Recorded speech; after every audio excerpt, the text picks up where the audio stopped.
Muy bien, estamos de vuelta, seguimos haciendo el Tiempos Violentos a través de las pantallas de Vía X, enfocándonos en esto que todo Chile conoce como los portonazos. Cuando alguien va llegando en su automóvil a un lugar, se abre el portón o el portón ni siquiera se alcanza a abrir y es abordado por un grupo de delincuentes para sustraerle el automóvil o cometer un delito. Hay una mirada bien particular que vamos a agregar a la mesa y que tiene que ver con Daniel Johnson, quien es ingeniero civil industrial de la Pontificia Universidad Católica de Chile desde hace 6 años, director ejecutivo de la Fundación Paz Ciudadana, donde se han especializado, por supuesto, en materia de seguridad, y ha sido convocado a participar en diversas mesas por la seguridad en los gobiernos del presidente Piñera y también del presidente Boric, y también en el Senado. Daniel, gusto de verte, gracias por acompañarnos en el programa. Un gusto estar aquí, muchas gracias por invitarme. Además, la voz de Paz Ciudadana es una voz que es tremendamente validada, o sea, es escuchada tanto en el Senado, en los distintos gobiernos, manejan antecedentes y de pronto estadísticas, incluso creo yo, más detallada que la propia institucionalidad. Daniel, a ver, motivaciones del portonazo. Son bastante variadas. Claudia nos decía que el auto de ella se lo robaron para carretear, pero no es la única motivación que puede tener alguien que genera un portonazo. No, efectivamente, se nombraron ya algunas, típicamente lo que pasaba más anteriormente. O sea, yo creo que aquí hay dos cosas. Uno es los tipos y otra cosa es la evolución de estos tipos delictuales para ver en qué situación nos encontramos hoy día, que es muy diferente a la que teníamos hace 6 años atrás. Hace 6 años, típicamente, el robo era para hacer tours delictuales. O sea, el vehículo se robaba, se cometía una serie de delitos con ese vehículo y el vehículo posteriormente aparecía. Se robaba para hacer lo que se llamaba en ese minuto alunizajes, que era que rompían vitrinas, robaban muchos equipos celulares, por ejemplo, iban con ese auto, bajaban los equipos y el auto aparecía también. O incluso para jactarse de que manejaban a 200 kilómetros por hora en un auto, y ahí se puso este nombre de los autos de alta gama. Porque robaban vehículos de ciertas características para grabar videos y mostrarle el poder que ellos tenían de manejar este tipo de vehículos. Pero en los 3 casos, los vehículos aparecían. Y en esa época, años 2016, 2017, cerca del 80% de los vehículos que eran encargados por robo a las policías aparecía. Hoy, en el año 2021, que es el último dato que tenemos, estamos esperando aquí el cierre del año 2022 de parte de Carabineros, pero el año 2021, que es el último dato, apareció solamente el 31% de los vehículos que fueron robados en el año 2021. Una diferencia, pero tremenda. Es enorme. Y esto significa que entonces los fines del robo del vehículo han cambiado de manera muy importante. Hoy día pensamos más bien en vehículos que son robados para ser reducidos, o sea, que es un fin económico directo el que tiene la persona que lo roba, y lo puede reducir de 3 formas principalmente. Una, autos que son desarmados en desarmadurías informales y vendidos por parte. Incluso ahí hay encargos de ciertos repuestos, de ciertas características de vehículos. Sí. Segundo, vehículos clonados, que sabemos que es un delito que está creciendo también en Chile. El gemeleo famoso. Exactamente, en que hay 2 vehículos que están circulando con las mismas patentes y o sea, hay un segundo vehículo que se vende a una persona que muchas veces no sabe si quiere que ese vehículo está clonado y lo compra y lo usa. Y el tercer caso es vehículos que se exportan a países fronterizos que son muy laxos en el control de los vehículos que circulan por ellos. Y también tenemos un tercer bloque. Y eso es lo que nosotros pensamos que está pasando. Los 3 casos, la diferencia está en que hay una organización delictual importante que tiene capacidades de hacer estas 3 funciones, o de reducir, o de clonar, o de exportar, que son características no menores y por lo tanto muy diferentes a una persona que hacía un robo de un vehículo para hacer un tour delictual o para jactarse manejando. La evolución es bien impresionante. Sí. ¿Cómo evolucionan los números de cantidad de estos delitos, Daniela? Sí, Daniel, es algo que te queremos mostrar justamente en pantalla porque vamos a hacer alusión a 2 gráficas. Una de ellas es de robo violento de vehículo 2022, todo esto en la región metropolitana. 5.232, todo esto con fuente de Carabineros, ahí lo podemos apreciar también para que nuestros televidentes observen. Y también, aparte de esta gráfica, tenemos una de robo violento de vehículo. Todo esto en el 2023 es lo que lleva este corto año también en la región metropolitana con 1.570, todo esto de fuentes de Carabineros. Se mantiene bastante pareja, como para comentar, se mantiene bastante pareja la gráfica, aunque en el 2021 hay una pequeña alza de casi, no sé, 200, 300 casos, ¿no? ¿Tú querías agregar algo, Mauricio? Perdón. No, efectivamente. Bueno, a ver, un punto que yo diría que estamos muy al debe en general en el diseño de políticas públicas, en el ámbito de la persecución criminal, tiene que ver con contar con información de calidad y que se encuentre suficientemente disgregada, que nos permita realizar precisamente, ¿no?, este levantamiento de políticas, ya sea desde el ámbito legislativo, ¿no? Habíamos dicho, ¿no?, habitualmente esto se trataba como un robo con violencia o intimidación en las personas. Y después, como este fenómeno fue evolucionando y habían algunas hipótesis que no cabían ahí, ¿no? Como cuando el portonazo se realizaba a partir de una maniobra que pretendía distraer al conductor, sacarlo y después tomar el auto y apropiarse. Bueno, eso no era violencia o intimidación de las personas, pero igualmente era una hipótesis que se quería sancionar. Entonces ahí se describe una conducta nueva en la denominada ley antiportonazo. Sí, no, el nombre portonazo no está en el Código Penal de nuestra legislación, pero se estableció una conducta específica y se le asignó una pena determinada. Y aprovecho a preguntar, porque Paz Ciudadano yo creo que ha tenido un papel importante, ¿no? Y ha generado un liderazgo en esta materia de tratar de levantar esa información, requerirla y hacer un análisis. Por ejemplo, los datos que tenemos ahora son de robos con violencia e intimidación en general. De vehículos, obviamente. Pero no está, por ejemplo, disgregado el tema de la hipótesis del portonazo. Entonces, uno queda un poco ciego con esos números. Uno no sabe de ahí cuántos son portonazos y cómo ha evolucionado. ¿Cómo podemos avanzar para contar con esa información? ¿Cuál es la necesidad de tenerla? Evidentemente es un problema y es una necesidad gigantesca. O sea, para poder aplicar buenas políticas públicas necesitamos tener información, primero de línea base, saber entender bien cuáles son los problemas que estamos tratando de abordar. Una vez entendido el problema, recién vamos a poder diseñar una política que sea pertinente para ese problema, y lo que tenemos que hacer, que eso sí que ya no se hace nunca en Chile, lamentablemente, es evaluar si la política pública que implementamos tuvo algún resultado positivo con respecto a lo que queríamos lograr. Lo que llaman el accountability. Exactamente. La ley antiportonazo, nosotros tenemos serias dudas de que el efecto ha sido bastante menor, si es que lo ha tenido, porque tiene ciertos problemas también, pero no se ha evaluado. O sea, no sabemos cuántos delitos podrían haber disminuido en función de una ley antiportonazo, por ejemplo, como hay muchas leyes en materia de seguridad. Las estadísticas en Chile tienen un problema. Las estadísticas delictuales en general, las que tomamos desde el sistema de justicia, tienen evidentemente un primer sesgo que recogen las denuncias de los ciudadanos. Entonces, los robos en general no son 100% denunciados. Hay cifras negras de robos en distintas tipologías delictuales. Tendemos a pensar que en el robo de vehículos, cuando es un bien ya de cierta importancia, esa cifra negra se reduce de manera importante. Pero algo de eso puede existir. Hay responsabilidad civil. Hay responsabilidad civil en ese caso. Lo mismo. De que uno, o la gran mayoría de la gente televidente, las personas que nos están viendo, tal vez no confían en la justicia y dicen, ¿para qué voy a ir a denunciar? Pero es algo súper importante también para levantar una base de datos. Fundamental. O sea, yo no denuncio solo para que se esclarezca mi caso. La denuncia es un bien social. Yo necesito denunciar para que el sistema tenga más información y otra persona pueda no ser víctima del delito del cual yo fui víctima. Claro. O sea, cuando uno denuncia no hay que pensar solo en que si no tiene un resultado positivo para mí, no tendría sentido. Tiene sentido para la sociedad completa.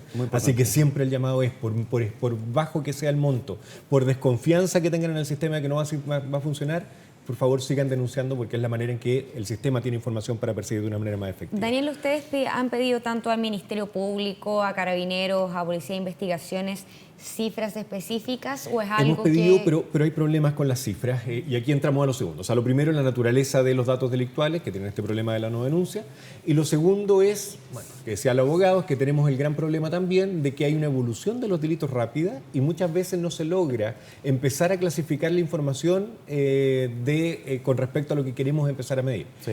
Y eso es muy torpe, muy lento. Mira, los portonazos y las encerronas fueron lo que primero que partió. En Chile tienen más de 10 años, me atrevería a decir. Y recién el año pasado, en las estadísticas delictuales que maneja Carabineros, se abrió el delito violento de robo de vehículos, que sería como lo que agrupa la encerrona y los portonazos, ni siquiera por separado, que encerrona y portonazo quedan juntos. Una sola unidad. Porque robo violento de vehículos es lo que están clasificando ahí, pero ya al menos lo tenemos por separado de los robos violentos porque antes entraban como robo violento cualquier cosa. Ahí entraba una nebulosa. Entonces, y eso recién se abre el año pasado, entonces todas las estadísticas que estamos viendo esperemos que sean suficientes, pero la verdad es que yo le creo a la mitad del año pasado las cosas que se clasificaron correctamente, pero es probable que lo que teníamos en el año 2021 sea una cifra que se trató de reconstruir y por lo tanto puede tener defectos también en ese trabajo. Bueno, un poco yendo también a la información respecto de la evolución, ¿no?, de este delito, como lo decías, ¿no? O sea, al comienzo, claro, era el tour delictual. Muchos de estos vehículos terminaban quemados, además, para no dejar huellas. Claro. Y ahora, bueno, gran parte de estos vehículos no se encuentran. Ahora, eso uno lo puede asociar precisamente a lo que se señalaba, ¿no? Bandas que se dedican a la venta, ya sea por partes o el vehículo por encargo o para los efectos de colocarlo en un mercado negro, entre comillas. Entonces eso se relaciona también con otras figuras delictuales, la receptación, ¿no? La receptación, que es este delito de uno adquirir, ¿no?, un bien que es robado a sabiendas que es robado o no pudiendo menos que saber por las circunstancias en que se vende. ¿Ustedes han hecho el cruce de esa información? ¿Ustedes han observado que la autoridad hace ese cruce para los efectos de generar políticas que puedan ir a los dos extremos, ¿no?, de esta actividad criminal? A ver, tenemos poca información al respecto, pero creemos con cierto grado de certeza de que es absolutamente eficiente lo que hacemos en esa segunda venta, en las herramientas que tenemos para detectarla, porque son delitos en que no hay una víctima natural, o sea, no hay una víctima que se reconozca como tal. Es lo que pasa como en la venta de drogas, por ejemplo. ¿Quién denuncia una venta de drogas? Bueno, no hay ninguna víctima consciente de ese en el minuto en que se produce la transacción.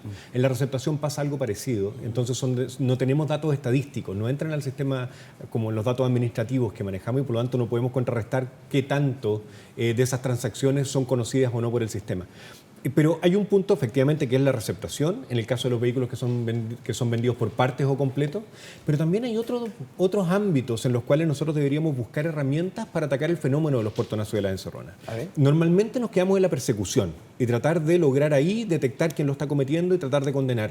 La ley antiportonazo se basa principalmente en eso, en aumentar las penas en la persona que cometió el delito. Sí.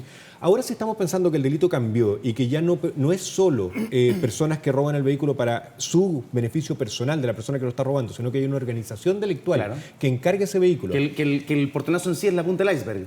Claro, efectivamente, y que hay una organización delictual, y que esa organización delictual es capaz de dotar de armas a las personas que están cometiendo el delito y es capaz de pagarle a esa persona con un encargo una cierta cantidad por cada vehículo que esa persona les entrega de ciertas características. Sí. Entonces, esa organización delictual, si nosotros la perseguimos con las mismas herramientas que estamos tratando de identificar a la persona que cometió el delito, no vamos a llegar a esa cúpula delictual. Y eso es lo que nos pasa mucho en el sistema penal y el Ministerio Público lamentablemente tiene pocas capacidades de escalar en estos peldaños. Y por lo tanto, ese eslabón que podemos llegar a detectar, que es la persona que cometió el delito, que normalmente es un menor de edad, armado, que está sirviendo a una organización mayor, evidentemente puede tener penas menores, pero tiene características propias de jóvenes cometiendo delitos. Son más violentos, porque los adolescentes son por naturaleza más violentos porque tienen menos control de impulso. O sea, una situación natural, por lo tanto el delito es más violento, tienen armas de fuego para cometerlo, pero son absolutamente reemplazables para la organización delictual. Si a ese joven es encontrado, por mucho que lo condenemos a muchos años, a la organización delictual no le hace un mayor daño porque rápidamente lo va a reemplazar por otra persona que esté dispuesta a cometer el delito. Y por lo tanto tenemos que buscar la forma de subir y de poder investigar con mayor inteligencia para desarticular la organización delictual y no quedarnos en este eslabón. Daniel, más débil. Estoy completamente de acuerdo contigo. Hablábamos hace instantes de la evolución de este delito. Y también yo creo que se está generando una especie de cambio en la reacción de las víctimas. Esta mañana conocimos una noticia que a mí me dejó los pelos de punta. Dueño de botillería repele a balazos intento de portonazo en Ñuñoa. Delincuentes se fugaron. Esto lo consigna Radio Bio Bio, como estamos viendo ahí en pantalla. Y la historia cuenta de un almacenero, una persona que tiene una botillería en Ñuñoa, que estaba cargando su camioneta anoche, su 4x4, estaba poniendo unas cajas, y de pronto llega una persona, lo toma por el cuello, esto estaba un asalto, se da cuenta, y el botillero, el señor asaltado, la víctima, saca un arma. Al sacar el arma, llega un segundo individuo con otra arma y se genera una balacera. Se investigaba alrededor de 9 o 10 disparos. Algunos de esos disparos llegaron incluso al interior de una casa vecina. La prensa hablaba con la vecina defendía al botillero. Yo estoy con él, está bien, ¿hasta cuándo tenemos que nosotros ser víctimas de esto? Nadie nos defiende, nosotros tenemos que defendernos. Y de los delincuentes no se sabía mucho más, hasta hace pocos instantes lo único que se sabía es que uno de ellos había llegado a un centro asistencial a pedir auxilio porque estaba herido de bala y entiendo que había perdido la vida. Pero la reacción del botillero habla también de una especie de desazón respecto del sistema, la gente está armada, el arma, que él, hay que decirlo, estaba debidamente inscrita. Él tenía todos los permisos para portar esta arma. ¿De qué te habla esta reacción que tuvo esta persona, Daniel? Evidentemente la legitimidad del sistema. Es súper riesgoso cuando los países pierden legitimidad en su sistema de seguridad y justicia. Porque evidentemente todos estamos defendidos en el fondo de poder ocupar las herramientas de la legítima defensa en el minuto que estamos siendo víctimas de un delito. pero es en la frontera entre ocupar la víctima de ocupar la legítima defensa a tratar de hacer justicia por la propia mano. Claro. Es una frontera muy delgada, sí, que no podemos como país permitirnos transgredir. Lo que tenemos que hacer es fortalecer al sistema de justicia para que evidentemente cumpla bien su rol, las familias sientan que el sistema es legítimo y no sientan la necesidad de tener que aplicar justicia por sus propias manos. Y el legislativo también. Efectivamente. ¿Cuál es el principal problema? ¿Por qué el sistema no es capaz de prestar un servicio suficientemente exitoso a las familias? Yo creo que son herramientas de gestión. Hicimos un cálculo muy sencillo. Tomamos todas las causas que entraron al sistema de seguridad y justicia, causas que entran a la fiscalía directamente, en un año, las dividimos por la cantidad de fiscales activos que hay y la dividimos por la cantidad de tiempo que están abiertas las causas. Ya. En promedio, en cada instante de tiempo, un fiscal tiene 1.806 causas investigando. 1.806. Si no tenemos herramientas que permitan gestionar eso, claro, nos da lo mismo que dupliquemos o que tripliquemos el número de fiscales. Claro. Lo que tenemos que hacer es generar una priorización y ponernos de acuerdo como país de cuáles son las causas que generan mayor daño en la ciudadanía y que por lo tanto tenemos que perseguir primero. Y claramente no son, aquí me van a odiar los supermercados, no son los hurtos de supermercados lo que genera mayor daño, pero sí son muchos, está bien. Sí. Pero sí los portonazos son una causa que está generando mucho daño y por lo tanto los fiscales deberían tener herramientas de priorización y dedicarse a las causas que realmente están generando mayor daño. La gestión, finalmente la clave. Por ejemplo, fiscal exclusivo para ciertas tipologías de muchas veces está en la gestión de lo que se tiene. No es simplemente multiplicar recursos a tonta y a loca, es gestionar muy bien esos recursos. Hablábamos en el bloque anterior de la flagrancia con Mauricio y respecto del caso del botellero de Ñuñoa habla el fiscal jefe de flagrancia, Francisco Lanas. Escuchémoslo y continuamos. El día de ayer, 14 de marzo del 2023, cerca de las 10:30 de la noche, en la comuna de Ñuñoa, en circunstancias que la víctima se encontraba al exterior de su lugar de trabajo, fue abordada por al menos 4 sujetos quienes, premonidos de armas de fuego, intentaron quitarle su vehículo. En esas circunstancias, la víctima se defiende haciendo uso de un armamento que portaba, realizando un número a uno determinado de disparos, lo que permite que los sujetos huyan del lugar en dirección desconocida. Las primeras diligencias fueron encargadas a personal de la Brigada de Robos Oriente, quien realizará el trabajo del sitio del suceso con el objeto de lograr identificar a los autores del delito. Ya, ahí estaba la autoridad entonces de flagrancia, el que es como, me imagino yo, Mauricio, explícame tú, ¿es como un fiscal que está como de turno? Sí. Ve precisamente todos los delitos, lo habíamos hablado en el primer bloque, ¿no? Y eso, bueno, información que ustedes también tienen. En Chile, lamentablemente, la mayor posibilidad de éxito respecto de una causa criminal es delitos en flagrancia. Y cuando no son descubiertos en flagrancia, la verdad que las posibilidades de obtener un resultado, ni siquiera una condena, sino el resultado de un proceso penal en una democracia, que es establecer la verdad de lo sucedido respecto de los hechos denunciados, cae sustantivamente. Recojo lo que tú dices respecto de la legitimidad. Claro, la legitimidad es respecto a la ciudadanía, pero también la falta de legitimidad del sistema es un incentivo para que se cometan delitos. Porque más allá de las penas, uno puede tener las penas más elevadas, pero si las personas que son autores de este tipo de conducta tienen la expectativa razonable de que si la cometen no van a ser perseguidos, la verdad que lo van a hacer cualquiera que sea la pena. Mira, en Chile la pena para el delito de robo con violencia e intimidación a las personas es 5 años un día a 20 años, o sea, es una de las escalas más grandes. Y además los delitos frustrados y tentados, o sea, cuando no se han consumado los delitos, son castigados en este tipo de ilícitos como si hubiesen sido consumados. O sea, lo mismo que lo hayas robado o no. Si comenzaste la ejecución del delito y por algún hecho no se pudo concretar, por un hecho que no dependía de tu voluntad o porque simplemente no se completó la conducta, se castigan igual que si hubiese consumado el delito. Y esas penas y ese marco legal, que es muy severo, la verdad que no cambia mucho, no mueve la aguja, como se dice, ¿no?, respecto de licencia de estos delitos. Acá se señala, los fiscales tienen que priorizar. Se señala, cada fiscal tiene más de 1000 y tantas causas. Sí, pero yo agrego un elemento.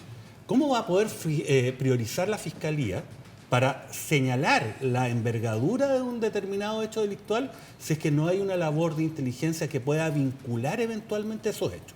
Porque si yo tengo, ¿no?, un conjunto de delitos que pueden ser menores, pero distribuidos en muchos fiscales, pero que si uno los analiza, ve de que hay algunos elementos que indicarían que, por ejemplo, responde a un mismo fenómeno delictual, ya sea porque es un grupo determinado que lo está ejecutando, bueno, entonces, ¿cómo se va a poder priorizar de que todos esos delitos, bueno, se agrupen y se investiguen. ¿Cómo ven ustedes que se puede avanzar precisamente en el ámbito de la inteligencia policial? ¿Cómo estamos hoy día y qué se puede hacer al respecto?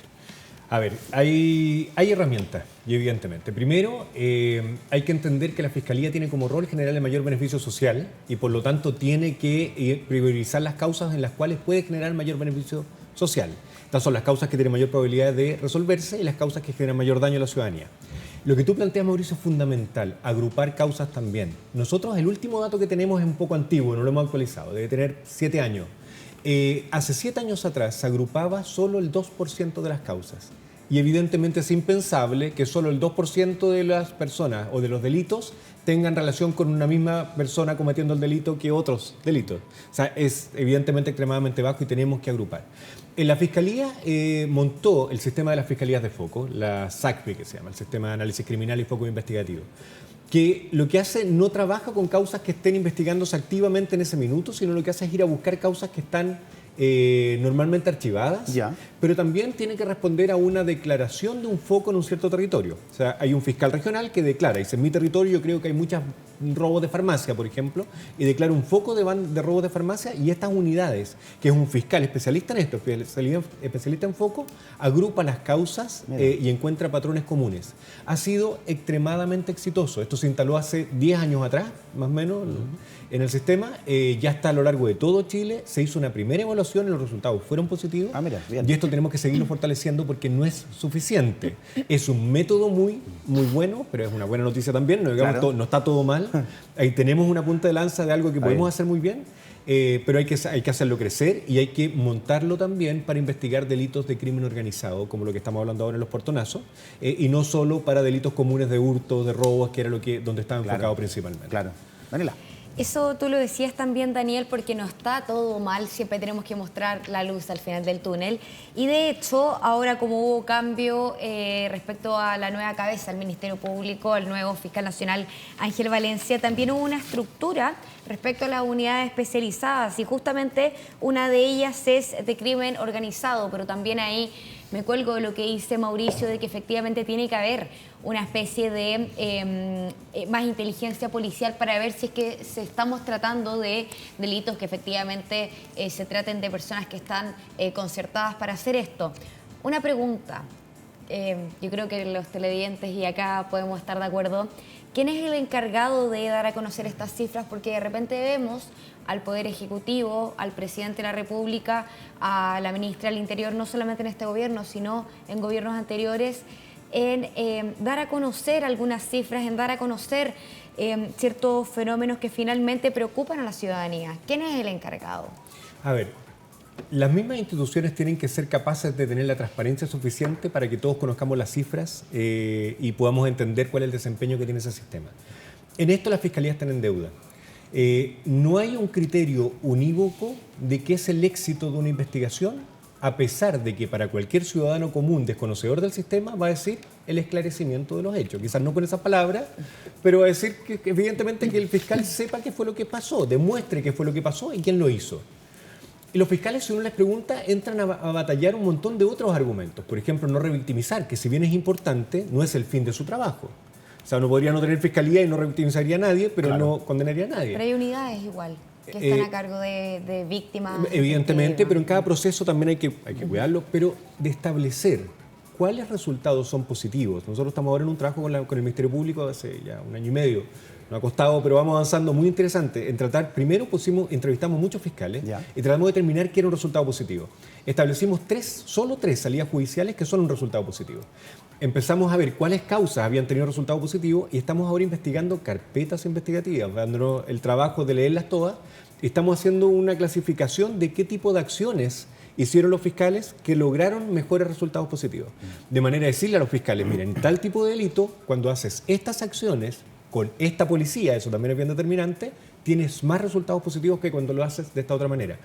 En resumen, herramientas de gestión para los fiscales. Pero también, si nosotros tenemos ese indicador, establecemos que esos términos, ese tipo de salida judicial es positivo y las otras no, vamos a poder evaluar a los fiscales, a las fiscalías regionales y a la fiscalía como institución global, viendo si está o no mejorando el desempeño. Porque la ciudadanía tiene solo percepciones, pero no tiene ningún indicador, ¿cierto?, para poder evaluar si la fiscalía está mejorando o no con respecto a lo que tenía anteriormente. Hay una pregunta corta. En este año y medio que llevan de trabajo en conjunto con la fiscalía,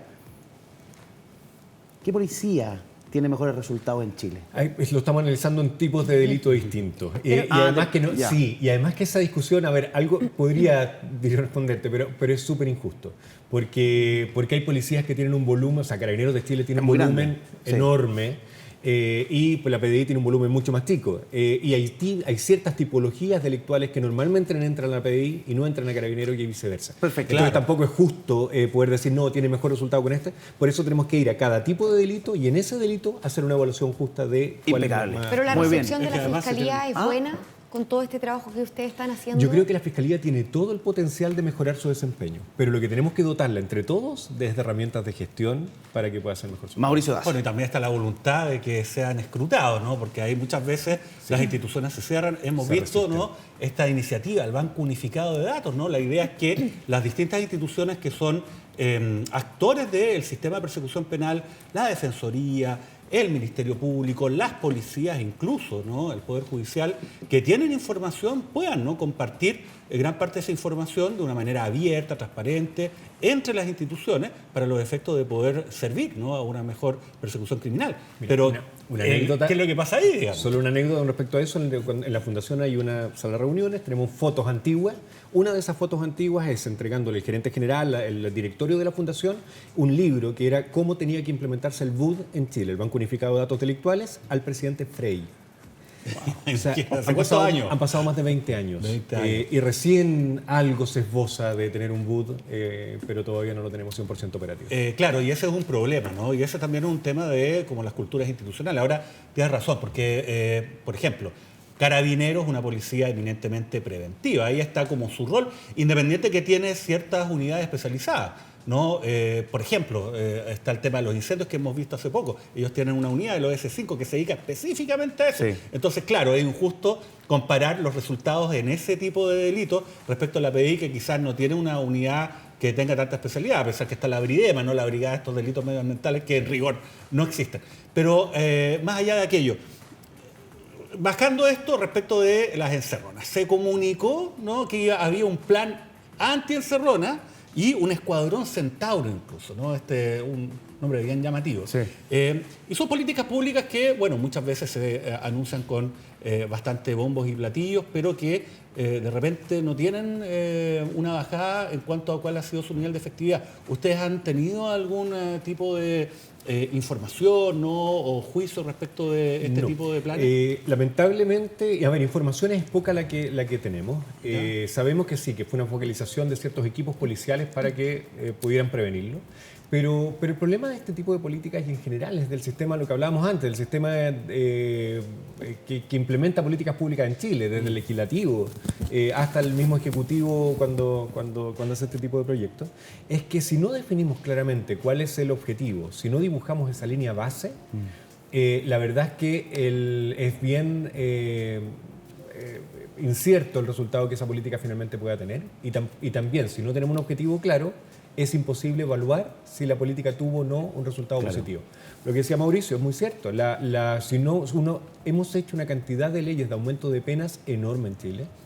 Y la verdad es que el aumento de penas, si es que no tiene un correlato en la posibilidad real de que a mí me detengan, no tiene ningún impacto en la disminución de los delitos, y menos en la incapacitación, porque muchas veces incluso los jueces, en el minuto en que aplican sentencia, cuando consideran que la pena pareciera estar extralimitada con respecto al delito, también tiende a quedarse en el mínimo de esas penas y por lo tanto tampoco opera esos aumentos. Por ejemplo, que conocemos de Centauro, comenzó el 14 de junio del año pasado, registra 1.961 personas detenidas a la fecha, este año en particular, 44 detenidos por robo violento de vehículos, 39 de los 44 chilenos, en tan solo 2 meses del año, enero y febrero. Hacemos mucha política o iniciativa de parte de los distintos ministerios del Interior, de todos los gobiernos, de ambas policías e incluso de la Fiscalía, de pronto como especie de planes pilotos o como anuncios mediáticos para que exista la percepción de que se están haciendo cosas, pero hacemos poca política consistente de Estado en contra del delito? A ver, yo no me atrevo a evaluar si es que la voluntad es tratar de mostrar que están haciendo algo cuando no creen en un proyecto, que realmente creen en el proyecto que están desarrollando. Pero lo que sí yo creo que es un estándar, y en todos los gobiernos, es la poca prolijidad técnica en la implementación de la política. De hecho, la DIPRES, la Dirección de Presupuestos de Chile, que tiene una unidad que hace evaluaciones de programas de los distintos ministerios, en general evalúa de manera muy crítica los programas de seguridad. ¿Algún ejemplo? A ver. No me acuerdo exactamente No te cuál quiero poner programa, aprieto, prefiero no, pero lo que sí, pero lo que quiero destacar es que el problema, la evaluación negativa no se produce porque tenía un objetivo y no lo cumplió, sino porque el objetivo no estaba definido en la norma que se implementó. Eso es lo más serio. O sea, cuando hacemos una ley antiportonazo, perfecto. Uno creería que, claro, queremos evitar los portonazos, pero hay muchas formas de evitarlo. Tú aumentas las penas porque quieres que la persona se disuada de cometer el delito, porque se amedrente, cree que hay una pena más alta entonces, o quieres que esa persona se incapacite por más tiempo porque va a estar más tiempo preso. O hay muchos, o quieres que la ciudadanía tenga más conciencia, o quieres que la ciudadanía incluso sienta menos temor, que eso también puede ser una política pública absolutamente deseable. Si tú no defines cuál de todos esos objetivos tú quieres lograr con esa norma, ¿cómo vas a evaluar después si ese objetivo se cumplió o no? Y esto está muy en deuda en Chile y aquí es donde tenemos que avanzar. Pero también sabemos que hay muchos grupos que son liderados desde las mismas cárceles. También. La incapacitación de la cárcel es muy relativa hoy día, porque siguen cometiendo muchas veces delitos desde las mismas cárceles. Algo también que me gustaría agregar es que pareciera ser que se pasan la pelota, si se puede decir de una manera coloquial, entre un poder del Estado y el otro. Pongo un ejemplo. Por ejemplo, en marzo de 2019 le hicieron un portonazo a una mujer embarazada. El ministro del Interior de la época, Andrés Chadwick, culpó a la Corte Suprema diciendo que ellos efectivamente tenían que poner el máximo rigor de la ley. ¿Qué responde la Corte Suprema? En ese momento estaba de vocero del máximo tribunal, Lamberto Cisternas, es que ellos sí están haciendo efectivamente la pega, pero que es lo que hablábamos también en otros programas con Mauricio. Finalmente, ¿qué hacen los jueces? En teoría, en la práctica, no se mandan solos y tienen que hacer cumplir lo que está en el papel, en este caso en las leyes. Entonces pareciera ser que se culpan unos a otros y solución no hay como tal. Claro, es que lo que pasa es que ahí también hay un problema de cómo se aborda este tema, ¿no? Yo creo que hay, ¿cómo decirlo? Se mira en menos la verdad, o más bien la realidad. No voy a decir la verdad porque es un concepto que es un poco más, digamos, complicado. Pero la realidad en cuanto a qué es lo que ocurre materialmente, ¿no? En esta realidad que todos compartimos. Entonces, en general, las autoridades y muchos sectores de la ciudadanía reaccionan instintivamente a partir de ciertas impresiones y no existe ni siquiera el interés de saber cuál es la realidad. Y por eso es que lo primero, y esto parece como tan obvio en cualquier otro ámbito, ¿no? Si uno quiere hacer mejor conectividad, por ejemplo, en regiones apartadas, ¿qué es lo que se hace? Se hace un estudio, un análisis de cuál es la geografía, cuáles son los asentamientos urbanos, cuál es la mejor forma de poder llegar a ellos. O sea, primero se levanta datos, ¿no?, duros, y a partir de eso se toman decisiones. Pero acá no. Acá lo que ocurre es que parece que no importa cuáles son los datos. Importa el titular de la señora que lamentablemente fue objeto de un portonazo. Muy llamativo, estaba embarazada, qué sé yo, claro, causa conmoción. Pero ese hecho puntual, bueno, incide realmente en lo que es la realidad de los portonazos de los delitos en general. Ahora, ustedes hacen un esfuerzo que es muy importante colocando, ¿no?, la pelota al piso en ese ámbito, ¿no? Y me alegro que además esté dirigido por un ingeniero, ¿no?, que también creo que es un buen antecedente para poder, ¿no?, también levantar esos datos de una manera más objetiva, ¿no?, y pulcra. Perdón, Mauricio, mientras revisamos la noticia de lo que comentabas hace un instante, de la mujer embarazada que fue golpeada en un brutal portonazo. Pero tenemos que ver esto más allá de lo puntual, ¿no? Sí, claro. Y ver la situación general. Entonces, Fundación Paz Ciudadana, una entidad privada bastante destacada, ¿no?, que se ha ganado un prestigio en este ámbito durante las últimas décadas, diría, ¿no? Pero, ¿cuál es la labor que tienen los órganos del Estado de también hacer ese esfuerzo? ¿Cuál es la experiencia comparada que ustedes han observado en otros países donde uno hace estos análisis, ¿no?, y hay mucha más información. A ver, es tanto así que el rol de las policías se está transformando en un rol científico. Cuando hablamos de la reforma a las policías, que nosotros hemos sido muy partícipes también, o tratar de empujarla por lo menos, y que se tiende a pensar de que puede resultar un debilitamiento institucional porque hay una crítica, la verdad es que es todo lo contrario. ¿Cómo logramos que las policías presten el mejor servicio en función de lo que la ciudadanía necesita y evalúen que ese servicio está bien prestado? En Inglaterra, en la policía de Londres, contrató ahora un director civil que está en paralelo al director de la policía. Es Lawrence Sherman, que es un profesor de la Universidad de Cambridge histórico en temas policiales. Y el rol que él tiene es de ser un director científico para asegurarse que la policía es un cargo público, no es una institución privada, un cargo público, que él se tiene que asegurar que las políticas que implementa esa policía son realmente efectivas. Esos son los ejemplos, o sea, para allá vamos caminando, tenemos que decir, vamos a tener que llegar a eso, la idea es que lleguemos lo antes posible. Y sobre lo que decías, Daniela, el gran problema que tenemos es que en el sistema de seguridad y justicia no hay un único responsable, hay muchas instituciones responsables. Cuando aumenta la delincuencia, normalmente le echamos la culpa al gobierno de turno y evaluamos qué gobierno había cuando empeoró la condición de delito. Pero nunca miramos qué pasó en el Ministerio Público o en las policías también. Y las policías suelen decir que ellos detuvieron y dejaron a la persona en la puerta de la fiscalía y la fiscalía no hizo suficientemente bien su trabajo. La fiscalía suele decir que Carabineros no le entregó suficientes pruebas o estaban mala vida y por lo tanto no las pudo ocupar. El juez también dice lo mismo, que las pruebas no fueron suficientes y cada uno se va echando la culpa y el Ejecutivo le echa la culpa a todos los anteriores. Y en la práctica no nos ponemos de acuerdo en cuál es el indicador con el cual vamos a medir el desempeño completo de un sistema de seguridad y justicia y vamos a poder así ponernos de acuerdo en cómo aportamos mejor cada uno a que eso vaya. Esto es trabajo en equipo, no hay otra forma de hacerlo. Es que ese es el punto. Y mira lo que ocurre, lo que estábamos hablando hace un rato, la cultura institucional que se va generando en los distintos actores. Mira, ni siquiera son capaces de ponerse de acuerdo para generar este banco unificado de datos. O sea, que todos puedan compartir sus antecedentes en una base única a la cual todos tengan acceso y que sirva para poder ejercer la labor que a cada cual le corresponde dentro del sistema de persecución penal. Entonces, no es un asunto solamente de leyes, ¿no? O de instructivos, sino también culturas institucionales donde tenemos que empezar a cambiar las prácticas y generar confianza entre precisamente las instituciones que están a cargo de esto. Sí, hubo algo que dijo Daniel que me hizo mucho sentido y recordé cuando una vez a mí me abrieron el auto, me rompieron un vidrio, me abrieron el auto, cerraron unas cosas. Llamé a Carabineros llegó y me dijo, ¿va a hacer la denuncia o no va a pasar nada? Entonces yo le dije, no, pero es que ¿sabe qué? A alguien le puede servir. Yo sabía que las cosas no iban a aparecer, tenía cosas aseguradas, me daba lo mismo. Estaba un poquito, estuve a punto de aflojar y dije, no, hagámosle igual. Porque en algún punto ese dato va a aparecer y se va a poder mapear que aquí en esta zona hay un tipo, una banda que llega en tal auto, que no sé qué, y eso le puede ayudar a otra persona. Estoy completamente de acuerdo contigo. Parte de nuestro deber ciudadano es hacer las denuncias, no solamente para que nuestro daño sea reparado, sino para que en el futuro podamos prevenir otro daño. Daniel Johnson, gracias por haber venido. Encantado de tenerte en el programa. Cuando quieras. Daniela, ¿con qué se queda usted? ¿Con qué me quedo? Principalmente con algo que dijo Daniel y ustedes también han sido súper enfáticos, es con la responsabilidad social que tenemos cada uno. Independiente de cómo actúe cada institución, es algo que evidentemente hay que mejorar muchísimo, no solamente una, sino que todos, pero es una responsabilidad de nosotros también dar a conocer los antecedentes y denunciar.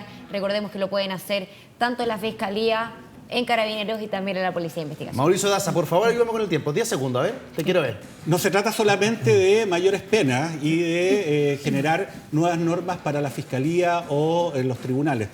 Se necesita de mejor antecedentes, mejores datos para poder hacer una evaluación y un diagnóstico y a partir de eso generar políticas públicas eficaces. Este programa lo pueden ver a través de las pantallas de Vía X y también a través de las redes sociales. En YouTube ya estamos subiendo bastantes partes del Tiempos Violentos y nos pueden seguir, por supuesto, a través de las redes sociales de Vía X. Un abrazo, que estén bien, hasta la próxima.